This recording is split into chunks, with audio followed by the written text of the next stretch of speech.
Pearl Harbor wasn't the only Japanese attack on the United States. There was another, and it left American troops fighting each other. June 7th, 1942, 6 months after Pearl Harbor. While Americans are focused on battles in the South Pacific, Japanese soldiers are landing on American soil. Not Hawaii, not some distant territory. Alaska. Actual United States territory. Japanese forces are invading 2 islands in the Aleutian chain, islands that are as much a part of America as New York or California. They're raising the Japanese flag over American ground. They're taking American civilians prisoner. They're occupying United States territory. And this isn't some raid. This is a full invasion with thousands of troops planning to stay. For the next 14 months, part of America will be under enemy occupation. The only time in World War II that happened, and the campaign to take it back will be one of the most brutal, most deadly, and most forgotten battles of the entire war. This is the story of the Aleutian Campaign. When American soldiers fought in freezing fog and Arctic storms to retake American soil from Japanese invaders. When the weather killed more men than bullets. When American troops launched the only land campaign in the Western Hemisphere against Axis forces. And when almost nobody paid attention because it was happening at the literal end of the world. Let's start with where this is happening. The Aleutian Islands. If you look at a map of Alaska, you'll see a chain of islands stretching southwest from the Alaska Peninsula out into the North Pacific. These are the Aleutians, over 300 islands forming a 1,200-mile arc between Alaska and Russia. Most of them are tiny. Most are uninhabited. They're volcanic islands, treeless, covered in tundra and volcanic rock. The weather is absolutely brutal. Constant fog, winds that reach hurricane force, temperatures that hover just above freezing even in summer, rain that never seems to stop. These islands are about as inhospitable as you can get while still being on Earth. In 1942, almost nobody lives here. There are a few small Aleut native villages, a couple of tiny American military outposts. That's it. The islands are strategic, though. They're the closest American territory to Japan, and they sit right in the middle of the Great Circle route between the United States and Asia. Control the Aleutians, and you control approaches to both North America and Japan. So even though these islands are miserable places to live, they matter militarily.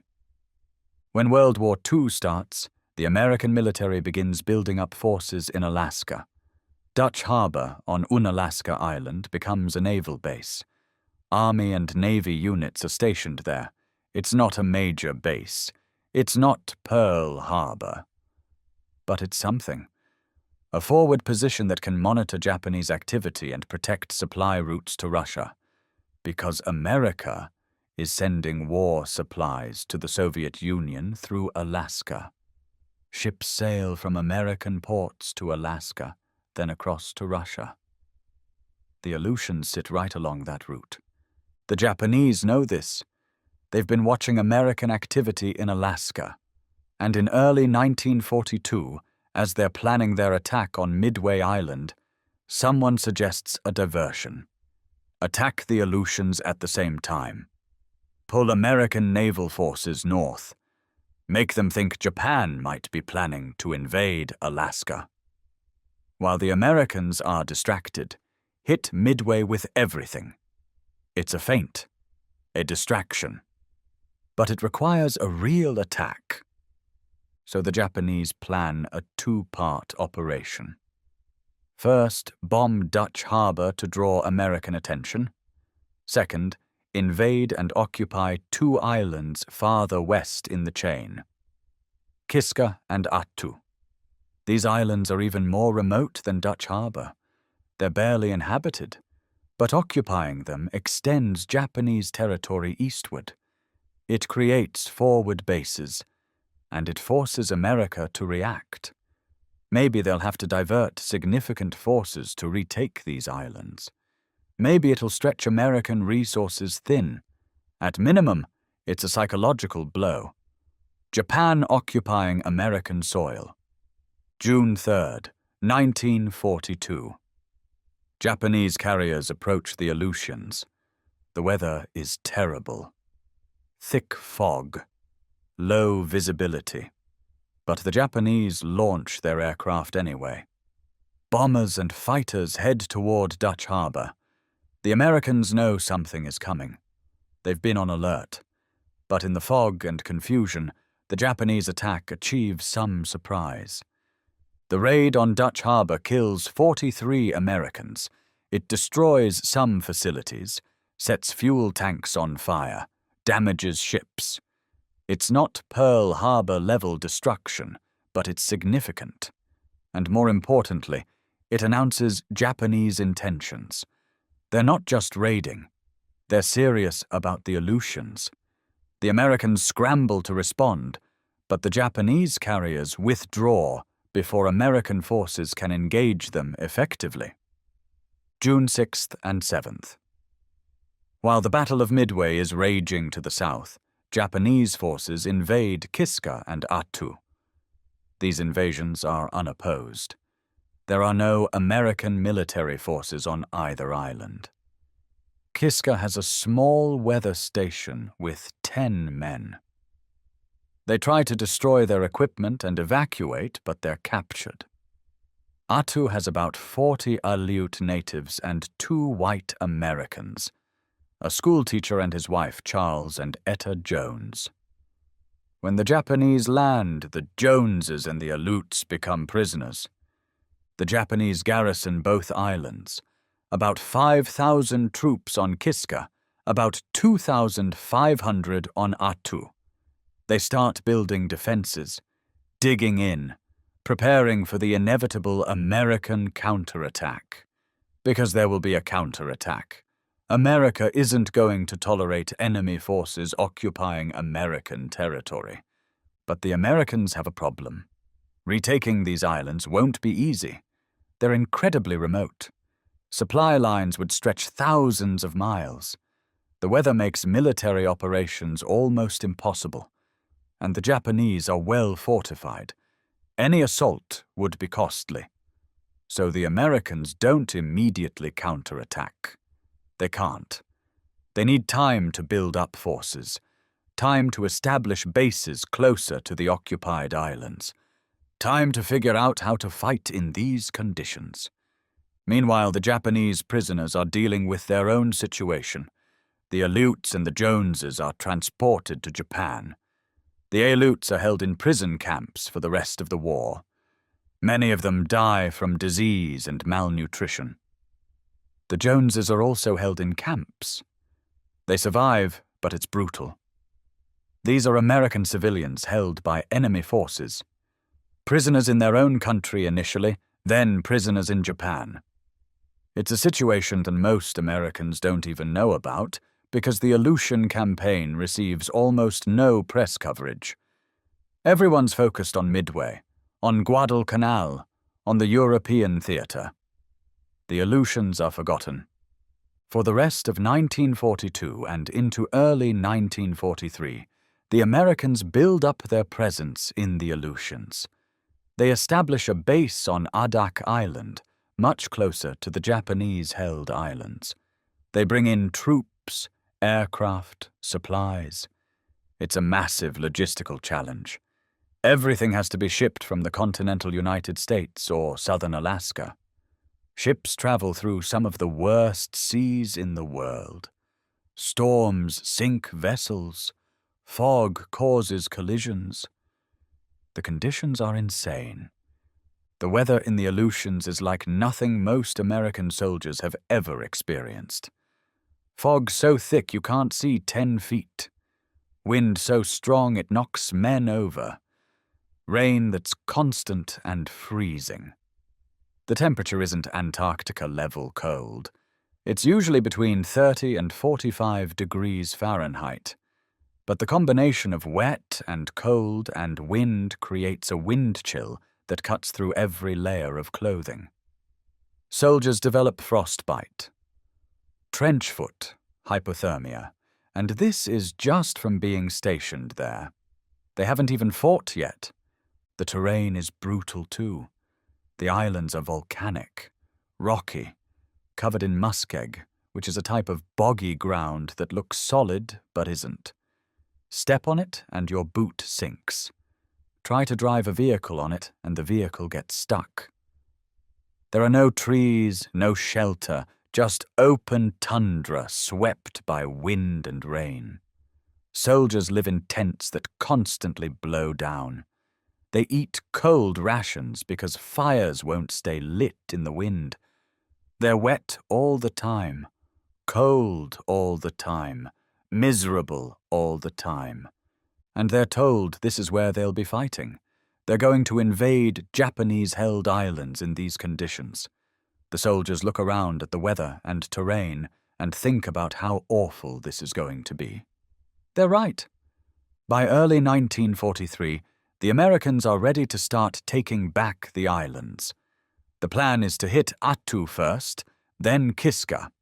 Attu is the farther island, but the garrison there is smaller, about 2,500 Japanese troops.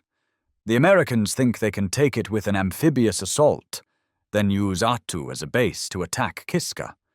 It makes sense strategically, but nobody fully understands how difficult the actual fighting will be. The American force assembling for the invasion of Attu includes about 12,500 troops. They're organized into two main landing forces. One will land on the north side of the island, one on the south side. They'll advance toward each other, squeezing the Japanese into a pocket. Classic pincer movement. On paper, it looks straightforward. Numerical superiority. Naval gunfire support. Air support. This should be relatively quick. Take the island in a few days. Secure it. Move on to Kiska. But there are warning signs. The troops chosen for this assault are mostly from the 7th Infantry Division. They've been training in the Nevada desert. They're prepared for North Africa, not Arctic islands. When they're suddenly told they're going to Alaska instead, there's confusion. They don't have proper cold weather gear. They're not trained for this environment. The army rushes to give them winter equipment, but it's inadequate. The boots aren't insulated enough. The gloves aren't warm enough. The parkas aren't waterproof enough. These soldiers are going into some of the worst conditions on Earth, and they're not properly equipped. The soldiers start calling this the Forgotten War. They're fighting for American territory, but nobody back home knows about it. There are no newsreels, no major newspaper coverage. The government is keeping the Aleutian Campaign quiet because they don't want Americans to know that Japan successfully invaded U.S. soil. It's embarrassing. So the soldiers fighting here feel like they've been sent to the end of the world, and nobody cares. May 11th, 1943. D-Day for the invasion of Attu. The assault force approaches the island in dense fog. Visibility is almost zero. This is actually helpful for the initial landings because the Japanese can't see the ships coming. But it also means the Americans can't see where they're going. Ships nearly collide in the fog. Landing craft get lost. Soldiers are landed in the wrong locations. It's chaos, but they get ashore. The two landing forces hit their beaches. The Japanese don't contest the landings. They're following their doctrine of defending from inland positions rather than fighting on the beaches. So the Americans land unopposed and start moving inland. This seems like good news. Maybe this will be easier than expected. Then the terrain hits them. Attu is about 35 miles long and 15 miles wide. It's all steep hills and valleys. The beaches aren't really beaches. Their rocky shores leading immediately to mountainous terrain. Soldiers have to climb steep slopes carrying full combat loads in the fog and rain, with wind blowing so hard they can barely stand. The volcanic rock is slippery. The muskeg sucks at their boots. They're exhausted within hours, and they haven't even made contact with the enemy yet. The Japanese are dug in on the high ground. They've had months to prepare defensive positions, foxholes, bunkers, machine gun nests. They've chosen their positions brilliantly. Every approach is covered by fire. They can see American troops advancing through the valleys while remaining mostly hidden themselves. And they wait. They let the Americans struggle through the terrain, let them get tired and cold and wet. Then they open fire. The fighting begins. And immediately the Americans realize this is going to be worse than they thought. The Japanese aren't fighting like they do in the South Pacific. Here, they're using the terrain. Small groups hiding in the rocky slopes. Snipers who are impossible to spot in the fog. Machine gun positions that can't be located until you're taking fire from them. The Americans advance slowly, searching every rock, every depression, every possible hiding spot. It's exhausting. It's terrifying. And the weather is making everything harder. Soldiers are getting hypothermia just from being outside. The combination of wet and cold and wind is deadly. Men's hands are so cold they can barely pull triggers. Their feet are numb. Frostbite is setting in. The medical tents fill with cold weather injuries. More men are being evacuated for exposure than for combat wounds. The army didn't prepare for this. They thought the fighting would be the hard part. But the weather is killing more Americans than the Japanese are. And then there's the fog. The fog in the Aleutians is unlike anything most people have experienced. It's not regular fog. It's thick, freezing fog that reduces visibility to zero. You can't see the man next to you. Artillery can't see targets. Aircraft can't fly. Naval guns can't provide fire support because they can't see what they're shooting at. The Americans had planned for massive fire support to soften up Japanese positions. But the fog makes that impossible. Infantry units are on their own. The advance slows to a crawl. Soldiers move forward a few hundred yards, then dig in for the night. The next day they advance a few hundred yards more. Every yard is fought for. Every hill is contested. The Japanese aren't retreating. They're defending every position to the death. And the Americans are paying in blood for every bit of ground. After a week of fighting, the Americans have pushed the Japanese back, but haven't broken their defense. The two American landing forces are trying to link up, but the Japanese are between them. The terrain is so difficult that units lose contact with each other. Communication is spotty. Runners get lost in the fog. Radio batteries die in the cold. Commanders don't know where their own units are, let alone where the enemy is. The soldiers are beyond exhausted. They've been fighting in freezing conditions for days. They're soaked to the bone. Their feet are rotting in their boots. Trench foot is epidemic. Some men's feet are so swollen they can't get their boots off. When medics finally cut the boots off, the skin comes off too. It's horrific. And they still have to keep fighting. Food is a problem. The soldiers are burning thousands of calories just staying warm. They need hot food, but there's no way to cook it. Everything is cold. The K rations freeze solid. Water in canteens turns to ice. Soldiers eat frozen rations and try to melt ice for drinking water. Malnutrition starts setting in alongside the hypothermia and frostbite. Equipment is failing. Weapons are freezing up. The M1 Garand rifles that work perfectly in normal conditions are jamming because the oil in them freezes. Soldiers learn to strip their weapons and run them dry without lubrication. This increases wear, but it's the only way to keep them functioning. Machine guns are even worse. The heavier oil they use freezes solid. Crews have to constantly work on their guns to keep them operational. Mortars have trouble too. The cold affects the propellant. Shells don't travel as far as they should. Calculations are off. Everything is harder in these conditions. The Japanese are dealing with the same weather, but they've been here longer. They've adapted. They have better winter gear. They've built sheltered positions. They're dug in deep where they're protected from the wind. The Americans are attacking, which means they're exposed, moving through open ground, climbing slopes. No protection from the elements. It's not a fair fight in terms of exposure. By May 20th, after 9 days of fighting, the Americans have pushed the Japanese into a pocket around the northeastern part of the island near Chichagof Harbor. The Japanese are surrounded. They're running low on supplies. They're taking heavy casualties. But they're not surrendering. That's not their doctrine.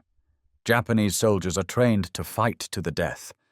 Surrender is considered shameful, so they're going to fight until they're all dead. The American commanders know this. They're preparing for a final push. Crush the remaining Japanese forces. End this battle. They estimate it'll take a few more days, maybe a week. They don't know that the Japanese are planning something else. Something that's going to turn this into one of the bloodiest, close-quarters battles of the Pacific War. Colonel Yasuyo Yamasaki is the Japanese commander on Attu. He knows his situation is hopeless. He's surrounded, cut off, no reinforcements coming, no way to win. But he's not going to surrender. Instead, he's going to do what Japanese commanders do in hopeless situations. He's going to launch a banzai charge, gather every soldier who can still fight, arm them with whatever they have, and attack the American lines in a desperate final assault. It's suicide. Everyone involved knows it's suicide, but in Japanese military culture, dying in battle is preferable to surrender. Yamasaki starts planning. He's going to wait until night. He's going to gather about 1,000 men, everyone he has left who can fight. Many of them are wounded. Some barely have weapons. But they're going to attack. They're going to break through American lines or die trying. Most will die trying. But maybe, just maybe, some of them will reach American supply dumps. Maybe they'll create enough chaos to change the situation. It's a desperate plan, but desperate is all Yamasaki has left. The Americans don't know this is coming. They think the Japanese are finished. They've been squeezed into a small area. They're taking artillery fire. They're being hit from the air whenever the weather permits. It's just a matter of time before they collapse. The American soldiers are exhausted, but they think the end is near. They're starting to relax a little, starting to think about this being over, starting to think about getting off this frozen hell of an island. They have no idea that in about 24 hours, they're going to face the largest banzai charge in the Aleutian Campaign. And it's going to be chaos. May 29th, 1943. Just after midnight. The Americans at Engineer Hill and Massacre Valley are digging in for the night. It's cold. It's foggy. It's miserable. Some soldiers are trying to sleep in foxholes. Others are on guard duty, though in the fog they can barely see anything. The night is quiet except for the wind. Then, out of the darkness and fog, come screams. Japanese war cries. Hundreds of voices yelling at once. And suddenly there are Japanese soldiers everywhere, running at American positions. Some have rifles, some have bayonets, some have just swords or knives, Some are wounded and can barely walk, but they're still attacking. It's a human wave, a flood of desperate men willing to die. The Americans are caught completely off guard. They're scrambling for weapons. They're firing into the darkness at sounds and shapes. The Japanese are overrunning positions. Hand-to-hand combat breaks out. Men are fighting with rifles, knives, fists, anything they can use. It's absolute chaos. In the fog and darkness, nobody can see what's happening. Units lose contact with each other. The Japanese break through the first line of American positions and keep going. They reach an aid station. Medical personnel are treating wounded American soldiers when Japanese troops burst in. What follows is a massacre. The Japanese, in their frenzy, kill wounded Americans in their beds. They kill medics. It's brutal, savage. The kind of close-quarters horror that soldiers have nightmares about. And it's happening in the dark and fog, where nobody can see more than a few feet. The banzai charge pushes deep into American lines. For a while it looks like it might actually break through. But the Americans are recovering from the initial shock. They're organizing. Machine gun crews are setting up. Rifle squads are forming firing lines. And the sheer number of Japanese running at them makes them easy targets once the Americans start firing organized volleys. The Japanese charge starts to falter. They're taking massive casualties. Bodies are piling up. But they keep coming. Some Japanese soldiers are so determined they keep charging even after being shot multiple times. It's horrifying. It's unlike anything most American soldiers have seen. The Japanese are choosing death, actively seeking it, running into machine gun fire knowing they won't survive. The battle rages for hours. By dawn, the banzai charge has been stopped. The Japanese who aren't dead are dying. Very few surrender. Most choose to kill themselves rather than be captured. They use grenades. They use their own weapons. Some blow themselves up. The Americans find Japanese soldiers who've died by their own hand rather than allow capture. It's a level of fanaticism that's hard for American troops to understand.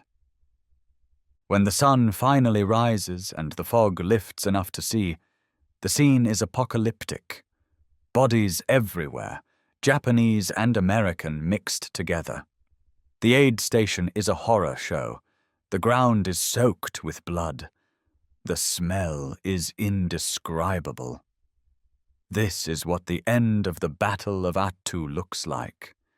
This is the price of retaking American soil. The final casualty count is brutal.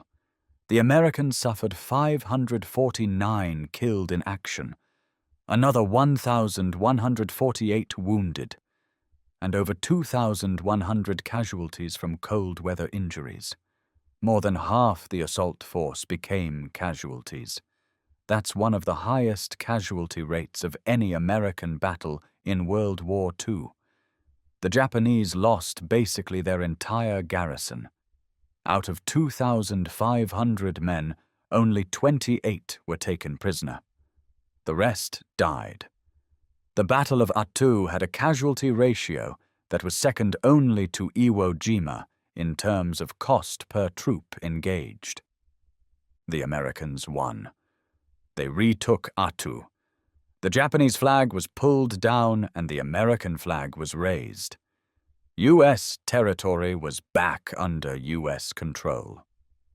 But the victory came at a terrible price.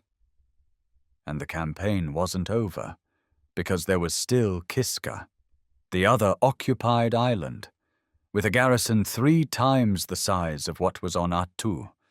If Attu was this costly, what would Kiska be like? That's what every American soldier was thinking as they looked at the carnage around them and realized they had to do this again. June 1943.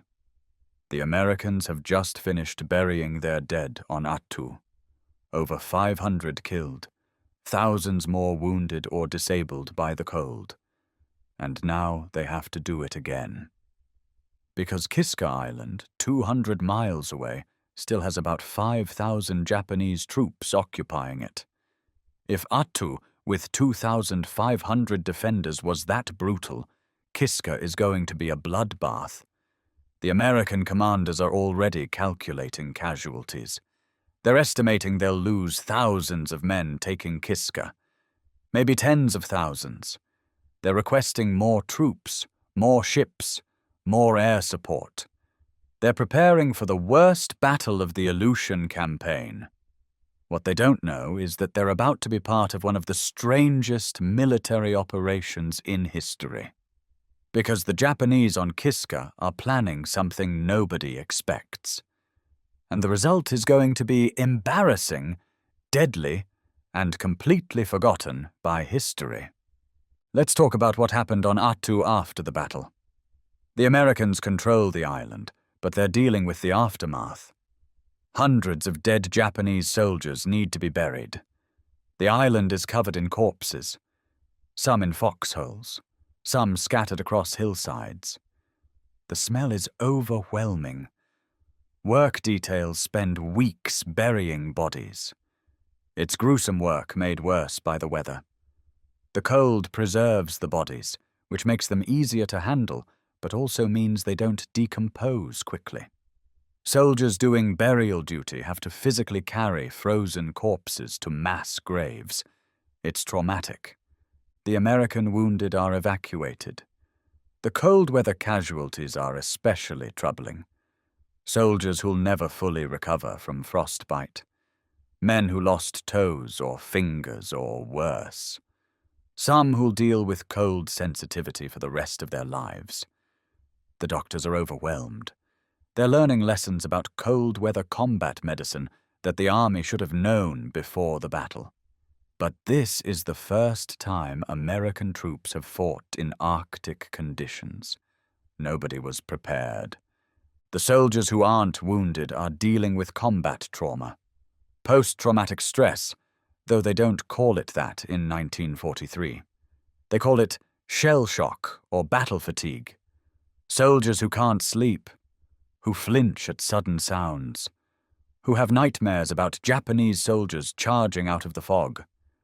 The Banzai attack was particularly traumatic. Hand-to-hand combat, killing at close range, seeing the wounded massacred in the aid station. These images don't leave you. Many Attu veterans will struggle with this for the rest of their lives, and they're being told they have to do it again. Get ready for Kiska, the island with 3 times as many Japanese defenders. The island that's even more heavily fortified. The commanders try to learn lessons from Attu. Better cold weather gear, better tactics, more fire support. But fundamentally, the problem is the same. They have to assault a defended island in horrible conditions against an enemy that will fight to the death. There's no easy way to do that. Meanwhile, the Japanese on Kiska are watching what happened on Attu and making their own plans. They know they're next. They know the Americans are coming. They've been building fortifications for over a year. They have bunkers, tunnels, artillery positions, machine gun nests. They're dug in deep. They're ready to fight the same kind of battle that just happened on Attu. But there's a problem. The Japanese military commanders in Tokyo are looking at the strategic picture. Attu fell. The entire garrison was wiped out. And for what? 2 remote islands that don't really matter strategically. The Aleutians were supposed to be a diversion, a way to stretch American resources. But now Japan is the one stretching resources. They're supplying a garrison on Kiska that's isolated and probably doomed. The supplies going to Kiska could be used elsewhere, in the South Pacific, where Japan is actually losing territory. So Tokyo makes a decision. Evacuate Kiska, get those 5,000 troops out and use them where they matter. The problem is evacuating 5,000 men from an island that's surrounded by American ships and aircraft. The Americans have Kiska under constant surveillance. Planes fly over regularly when weather permits. Ships patrol nearby waters. The Japanese can't just sail in with transports and evacuate everyone in broad daylight. They need a plan. And more importantly, they need luck. They need weather bad enough that American surveillance is impossible. They need fog. Fortunately, this is the Aleutians. Fog is guaranteed. July 1943. The Japanese start planning Operation Care, the evacuation of Kiska. They'll wait for a period of extremely bad weather, fog so thick that American aircraft can't fly. Then they'll send in fast warships, grab the garrison, and get out before the Americans realize what's happening. It's risky, but it's better than leaving 5,000 men to die in a hopeless battle. The Americans don't know about this. They're busy building up forces for the invasion of Kiska. They're assembling over 34,000 troops. That's nearly 3 times what they used for Attu. They're bringing in battleships, cruisers, destroyers, aircraft carriers.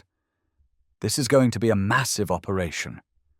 The plan is to bombard Kiska with naval guns and aerial bombs for weeks, soften up the defenses, then land overwhelming force. They're not going to make the mistakes they made on Attu. This time, they'll have superiority in every category. The bombardment begins.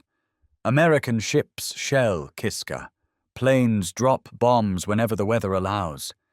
They hit the island again and again.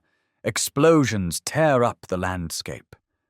The Americans are methodical. They're destroying everything they can see.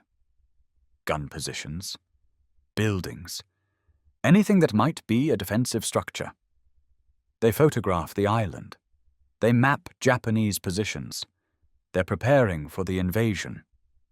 July 28, 1943.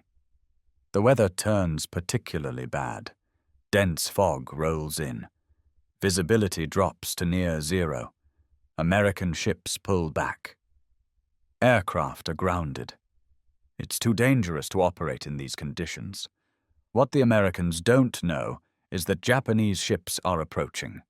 Fast cruisers and destroyers, moving through the fog, using nothing but navigation and luck. They reach Kiska. The garrison has been waiting on the beaches, all 5,000 men, ready to evacuate. The evacuation happens in less than an hour. The Japanese ships pull up. Men board as fast as they can. There's no time for anything except getting on the ships. Some equipment is left behind, some supplies. But the men, that's what matters. All 5,000 of them board the ships. Then the Japanese fleet disappears back into the fog. Gone. Just like that. The entire garrison evacuated, and the Americans don't know it happened. The next day, the fog lifts. American planes resume their bombing. They hit Kiska again, but they're bombing an empty island. They don't know it's empty. They think they're hitting Japanese positions. They think they're killing enemy soldiers. But there's nobody there. The Japanese are gone. This goes on for weeks. American forces continue bombing and shelling Kiska. They're preparing for D-Day. August 15th. That's when they'll invade. They're confident. They have overwhelming force. They have learned from Attu. They're ready, but they're preparing to fight ghosts. August 15th, 1943. The invasion of Kiska begins. American and Canadian forces land on the island. Over 34,000 troops. They hit the beaches expecting fierce resistance. But there's nothing. No gunfire. No opposition. They advance inland cautiously. Maybe the Japanese are using the same tactics as Attu, waiting inland, setting an ambush. So the troops are careful. They search every position. They expect contact any minute. But there's still nothing. The soldiers advance farther. They find Japanese positions, but they're empty. Fortifications with nobody manning them. Equipment left behind. The defenders are just gone. It takes hours before anyone realizes what's happened. The Japanese evacuated. The island is empty. There's nobody here. The Americans have just launched one of the largest amphibious assaults of the war against an abandoned island. You'd think this would be good news. No battle, no casualties. But there are casualties. In the confusion and fog, American and Canadian units fire on each other. Friendly fire incidents kill and wound dozens of men. Some units get lost and trigger booby traps the Japanese left behind. Men step on mines. The Japanese planted booby traps in buildings and along trails. So even though there's no enemy to fight, men are still dying. The final casualty count for the invasion of Kiska: 92 Americans and Canadians killed or wounded. All from friendly fire or accidents or booby traps. 0 combat casualties because there was no enemy to fight. It's humiliating. The military command is embarrassed. They assembled this massive force. They spent weeks bombing an empty island. They invaded with overwhelming numbers, and the Japanese had left weeks earlier. Intelligence failure doesn't begin to describe it. The press back home hears about this and it becomes a joke.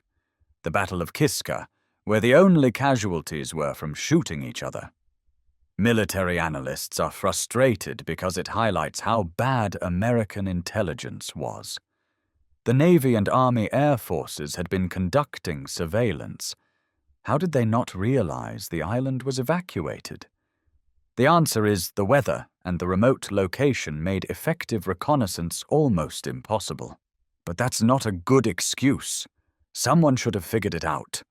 For the soldiers involved, it's a mix of relief and frustration. Relief that they didn't have to fight a battle like Attu, but frustration that they went through all this preparation and stress for nothing, and anger at the friendly fire casualties. Men died because other Americans shot them in the fog. That's harder to accept than dying in combat against the enemy. The Aleutian Campaign is effectively over. The Americans control all the islands. The Japanese are gone. American territory is fully back under American control. But at what cost? Let's look at the total numbers. The Americans suffered around 1,500 killed in action or dead from disease and accidents throughout the campaign. Another 3,000 wounded, and over 5,000 cold weather casualties. That's nearly 10,000 total casualties over the course of 14 months. For islands that most people couldn't find on a map.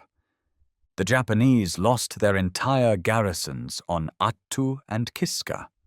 About 2,500 killed on Attu. The 5,000 from Kiska were evacuated, but many of them died elsewhere in the war. The Aleut prisoners held by Japan suffered terribly. Many died in captivity. The 2 white Americans, Charles and Etta Jones, survived their imprisonment, but were never the same. They returned home after the war, but the trauma of their capture and imprisonment stayed with them. So what was the point of the Aleutian Campaign? What did it accomplish? Strategically, not much. The islands weren't critical to winning the war. The Japanese invasion was a diversion, and the diversion worked initially, but didn't change the outcome of Midway. The American effort to retake the islands tied up resources and men, but didn't significantly impact the war in the Pacific. Some historians argue the whole campaign was unnecessary, that America should have just ignored the occupation and focused resources elsewhere. So what was the point of the Aleutian Campaign? What did it accomplish? Strategically, not much. The islands weren't critical to winning the war. The Japanese invasion was a diversion, and the diversion worked initially, but didn't change the outcome of Midway. The American effort to retake the islands tied up resources and men, but didn't significantly impact the war in the Pacific. Some historians argue the whole campaign was unnecessary, that America should have just ignored the occupation and focused resources elsewhere. But there's another perspective. Japan occupied American territory. They raised their flag over American soil. They took American civilians prisoner. Politically and psychologically, America couldn't tolerate that. Imagine the message it would send if the government said, "Yes, Japan invaded part of Alaska, but we're going to ignore it because those islands aren't strategically important." That's not acceptable to the American public. You can't let enemy forces occupy your territory and just hope they leave eventually. So from a political standpoint, the campaign was necessary, even if militarily it was a sideshow. The campaign also provided valuable lessons. The Americans learned about cold weather warfare, about logistics in extreme environments, about the limits of equipment and human endurance. These lessons informed later operations. The Korean War, fought in brutal winter conditions, benefited from what was learned in the Aleutians. The Cold War military buildup in Alaska used infrastructure and bases established during the Aleutian Campaign, so there was long-term value even if the immediate military impact was limited. But for the men who fought there, the Aleutian Campaign was very real. It wasn't a sideshow. It wasn't a forgotten theater. It was frozen hell where they watched friends die from cold and combat, where they suffered through conditions that should have been impossible, where they proved that American soldiers could fight anywhere, in any conditions, against any enemy. The soldiers who fought on Attu earned that island with blood. The fact that historians later debate whether it was necessary doesn't diminish their sacrifice. Let's talk about some individual stories, because the statistics don't capture the human experience. Private Joe Martinez from Taos, New Mexico. He was 26 years old during the Battle of Attu. On May 26th, his unit was pinned down by Japanese machine gun fire. The machine gun was in a fortified position, and his unit couldn't advance. Martinez volunteered to take it out. He grabbed extra ammunition and advanced alone toward the enemy position. Under heavy fire. He got close enough to throw grenades into the bunker. The grenades didn't fully destroy it, so Martinez stood up and charged directly at the machine gun. He killed the crew, but was mortally wounded in the process. He died minutes later. His actions allowed his unit to advance and ultimately contributed to the American victory. He was posthumously awarded the Medal of Honor. He was the first draftee in World War II to receive the Medal of Honor. Private Martinez's story is heroic, but also tragic. He was fighting on a remote island in conditions that were barely survivable, for territory that most Americans didn't know existed. And he gave his life. That sacrifice deserves to be remembered. But it's been largely forgotten because the entire campaign has been forgotten. How many Americans know about the Battle of Attu? How many have heard of Joe Martinez? Almost nobody. That's the legacy of fighting in the forgotten theater. Then there's the story of the Aleut people, the native inhabitants of the Aleutian Islands. When the war came to their homeland, they were caught in the middle. The Americans evacuated many Aleuts from islands near the fighting. But the evacuation was poorly planned. Aleuts were taken from their homes and moved to internment camps in southeastern Alaska. Yes, internment camps. America put its own Aleut citizens in camps for the duration of the war. The conditions in these camps were terrible: overcrowding, disease, inadequate food and medical care. Many Aleuts died in these camps. They were American citizens, displaced from their homes, held in camps against their will, dying from neglect. And nobody talked about it. Meanwhile, the Aleuts who were captured by the Japanese on Attu and Kiska were sent to Japan. About 40 people. They were held in prisoner-of-war camps. The conditions were brutal: malnutrition, disease, forced labor. About half of them died in captivity. The survivors were repatriated after the war, but they came home to find their villages destroyed.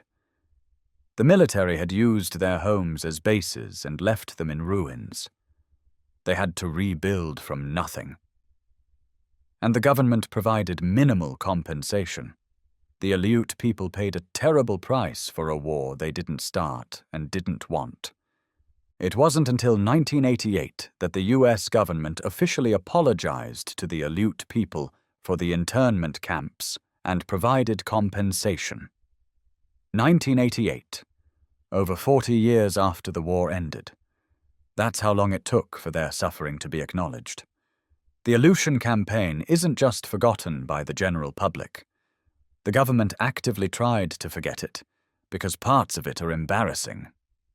Another aspect of the campaign that's often overlooked is the role of weather reconnaissance. Before the battles, American forces needed better weather forecasting. The Aleutians have some of the most unpredictable weather on Earth. Operations depended on knowing when fog would lift, when storms would arrive, when conditions would be survivable. So the military established weather stations throughout the islands.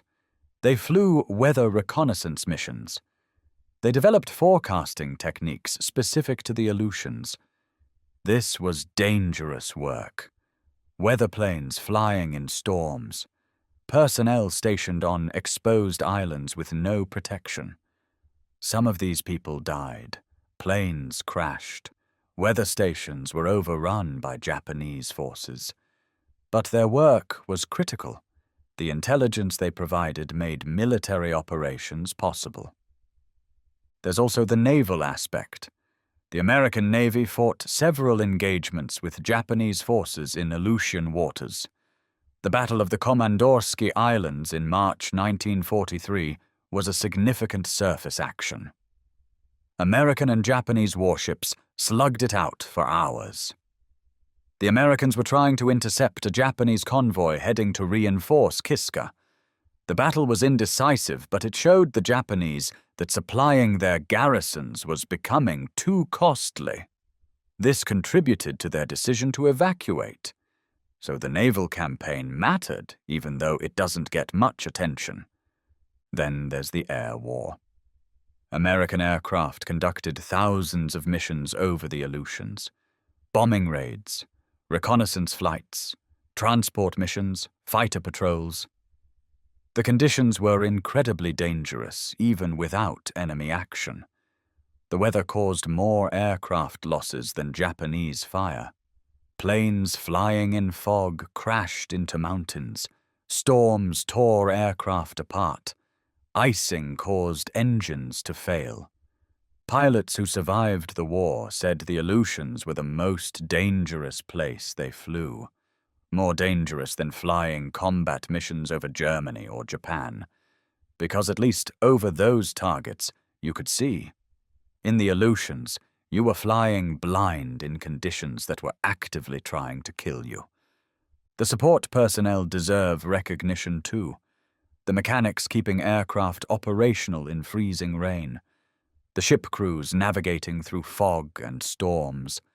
The supply troops moving ammunition and food through terrible conditions. The medical personnel treating frostbite and hypothermia and combat wounds. the engineers building airfields and roads on permafrost. All of these people contributed to the campaign. All of them suffered through the conditions, and all of them have been mostly forgotten. After the war, the Aleutians returned to obscurity. The military maintained some bases, but most of the infrastructure was abandoned. Buildings left to rot. Equipment left to rust. The islands are littered with war debris, crashed planes, abandoned bunkers, rusting vehicles. It's all still there. The islands are so remote that nobody bothered to clean it up. So the physical remnants of the campaign remain, but the memory has faded. Some of the veterans tried to keep the memory alive. They formed associations, held reunions, erected memorials. But their numbers dwindled over the years. Most of them are dead now, and without living witnesses, the story fades further. There are a few books about the Aleutian Campaign, a couple of documentaries. But compared to the coverage of D-Day or Iwo Jima or the Battle of the Bulge, the Aleutians barely register. It's the forgotten campaign of the forgotten theatre. Why does this matter? Why should we remember the Aleutian Campaign? Because forgetting history means losing lessons. The military lessons about cold weather warfare, about logistics in extreme environments, about the limits of human endurance. These lessons shouldn't be forgotten because they might be needed again. But more importantly, forgetting the campaign means forgetting the men who fought there. The soldiers who suffered and died on frozen islands at the end of the world deserve to be remembered. Their sacrifice was real, even if the strategic importance was debatable. There's also the moral lesson about how wars are fought. The Aleutian Campaign shows the reality of military operations. It's not just heroic battles and clear victories. It's confusion. It's suffering. It's men freezing to death in foxholes. It's friendly fire killing your own soldiers. It's invading an empty island because intelligence failed. War is messy and complicated and often senseless. The Aleutian Campaign exemplifies that. And that's an important lesson for people who think war is glorious. The campaign also highlights issues of race and treatment of minorities. The Aleut internment camps. The fact that many of the support troops who built the base and infrastructure were black soldiers working in segregated units. The Japanese-American soldiers who served in the Aleutians, trying to prove their loyalty, even though their families were in internment camps in the lower 48. These stories complicate the narrative of World War II as the good war. Yes, America was fighting against genuine evil, but America also did terrible things to its own citizens during that war. We shouldn't forget those parts of the story. Looking at the physical legacy, the Aleutian Islands today still bear the scars. Attu is uninhabited. The battle destroyed what little infrastructure existed. The island is now part of the Alaska Maritime National Wildlife Refuge. You can visit, but you need a special permit. Almost nobody goes. It's too remote, too difficult to reach. The battlefield remains largely untouched. Rusted equipment, empty bunkers, mass graves. It's a frozen memorial that nobody visits. Kiska is similar. Abandoned, littered with war debris. The Japanese built extensive fortifications that are still there, bunkers and tunnels slowly collapsing. Nobody lives there. It's administered as part of the Alaska Maritime National Wildlife Refuge. A few researchers visit occasionally. Otherwise, it's empty. The site of one of the strangest military operations in history, and nobody's there to see it. Dutch Harbor, the main base, survived and is still inhabited. It's a fishing port now. About 4,000 people live there. There's a small museum about the war. Some preserved buildings. It's the only place in the Aleutians where you can easily see reminders of the campaign. But even there, most visitors are just passing through. Commercial fishermen, tourists on their way to other Alaska destinations. Very few people come specifically to learn about the war. There are memorials. A monument on Attu commemorating the battle. Memorials in Anchorage honoring the Aleutian veterans. The Aleut people have their own memorials for those who died in the camps or in Japanese captivity. But these memorials are in Alaska. Most Americans will never see them, and without national attention, the campaign remains forgotten. Some historians argue that the Aleutian Campaign deserves more recognition, that it should be taught in schools alongside the better-known battles, that movies should be made about it, that the sacrifice of the soldiers there should be honored.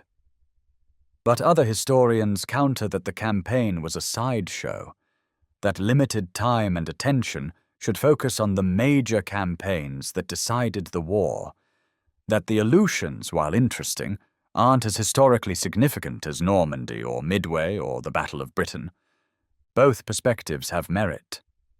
Yes, the Aleutians were a minor theatre strategically, but the soldiers who fought there deserve recognition. The lessons learned there matter. The unique nature of the campaign, the only land campaign in North America against Axis forces, makes it historically significant. Maybe the answer is balance. Acknowledge that the Aleutians weren't the decisive campaign, but also acknowledge that they matter. That the men who fought there matter. That the lessons learned there matter. The Aleutian Campaign also serves as a reminder about geography and strategy. The United States is protected by vast oceans. That geography has shaped American history and military strategy. But the Aleutians show that even ocean barriers have weak points. The islands stretch toward Asia. They're vulnerable. In World War II, Japan exploited that. In the Cold War, the Soviet Union posed a threat across the narrow Bering Strait. Even today, military planners consider the Arctic and the Aleutians strategically important. So the campaign isn't just history, it's relevant to current defense planning. Climate change is making the Arctic more accessible. Sea routes that were frozen year-round are now open seasonally. This increases strategic importance of places like the Aleutians. Military analysts are once again looking at these islands and considering their role in national defense. In that context, the lessons of the Aleutian Campaign become relevant again. How do you operate military forces in extreme cold? How do you maintain supply lines across vast distances? How do you deal with weather that makes normal operations impossible?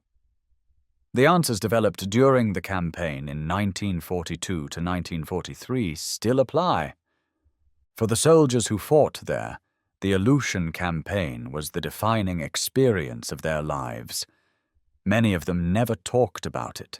The conditions were too brutal, the memories too painful. Some felt like their service wasn't valued because the campaign was forgotten. They watched other veterans get recognition and wondered why their sacrifice didn't matter. Some became bitter. Some just stayed silent. A few tried to tell their stories, but nobody wanted to listen. One veteran, interviewed decades later, said the hardest part wasn't the fighting or the cold. It was coming home and having nobody understand what he'd been through. He'd tell people he fought in the Aleutians, and they'd ask where that was. He'd try to explain, and they'd lose interest. He realized his war was different from everyone else's. He'd been fighting at the edge of the world in conditions nobody could imagine. And nobody cared. That isolation, that feeling of being forgotten, stayed with him for life. Another veteran said he was proud of what he'd done. They'd taken back American territory. They'd defeated the Japanese under impossible conditions. They'd proved that American soldiers could fight anywhere. He didn't care if people remembered or not. He knew what he'd accomplished. That was enough. But even he admitted it would have been nice to get some recognition, to have people understand that what happened in the Aleutians mattered. The families of those who died in the campaign carry their own burden. Their loved ones died in a forgotten theater. There are no famous movies about the Battle of Attu, no documentaries that air on the History Channel every year. The sacrifice their family members made isn't celebrated. It's just forgotten. That makes the grief harder. If someone dies at Iwo Jima or D-Day, everyone knows those battles. Everyone understands the significance. But dying at Attu? Most people have never heard of it. It feels like the sacrifice doesn't count, like it didn't matter. But it did matter. Every soldier who fought in the Aleutians contributed to the war effort. Every supply convoy that braved the storms mattered. Every weather report that informed operations mattered. Every cold, miserable day spent on those islands mattered. The fact that the campaign doesn't get attention doesn't diminish what was accomplished. The soldiers did their duty. They fought where they were sent. They succeeded under conditions that should have made success impossible. That's worth remembering.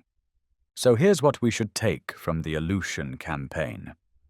First, war is hell everywhere.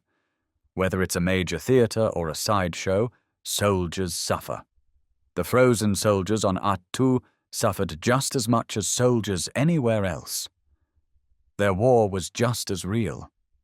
Second, logistics and geography matter. The challenges of supplying and supporting forces in the Aleutians were immense. Understanding those challenges helps understand military operations generally. Third, minorities and marginalized groups often bear a disproportionate burden. The Aleut people were displaced and interned. Their homeland became a battlefield. They paid a price they didn't deserve. That's a pattern that repeats throughout history, and we should acknowledge it. Fourth, friendly fire and mistakes kill soldiers in war. The casualties from the Kiska invasion were all preventable. They resulted from confusion and poor intelligence. That's a reality of military operations that doesn't get talked about enough. Fifth, not all sacrifices get recognized. The Aleutian veterans were forgotten. Their campaign was overshadowed. That's unfair, but it happens. We should try to correct that when we can. And sixth, history isn't just about the famous battles. The forgotten campaigns matter too. The Aleutians may not have decided the war, but they're part of the story. They deserve to be remembered. The Aleutian campaign was Japan's invasion of America. It was 14 months of brutal fighting in the worst conditions imaginable. It was Americans dying from cold as much as combat. It was a massive invasion of an empty island. It was strategic confusion and human suffering. It was heroism and sacrifice that was immediately forgotten. It was all of these things. And it's a story that deserves to be told. 80 years later, the Aleutian Islands are quiet again. The war is long over. The soldiers are dead. The bases are abandoned. Nature has reclaimed much of what humanity built there. But the memory should remain. The soldiers who fought in the Aleutians, who suffered through frozen hell, who retook American territory from Japanese occupation, they deserve to be remembered. Their campaign may be forgotten by most, but we can remember, we can tell their story, we can honor their sacrifice. Because the Aleutian campaign matters. It may not have been the decisive campaign of World War II, it may not have changed the outcome of the war, but it was Americans fighting for American soil. It was soldiers enduring unimaginable conditions. It was sacrifice and courage and determination. And that always matters. That's always worth remembering. The next time someone asks what the forgotten campaign of World War II was, tell them about the Aleutians. Tell them about Attu and Kiska. Tell them about the soldiers who fought in frozen fog and Arctic winds. Tell them about the Japanese invasion that almost nobody knows about. Tell them about the Banzai charge and the empty island and the terrible price paid for remote territory. Tell them the story of the Aleutian Campaign, because it's a story that deserves to be remembered. If you want to hear about how truckers won World War II, click the video on screen now.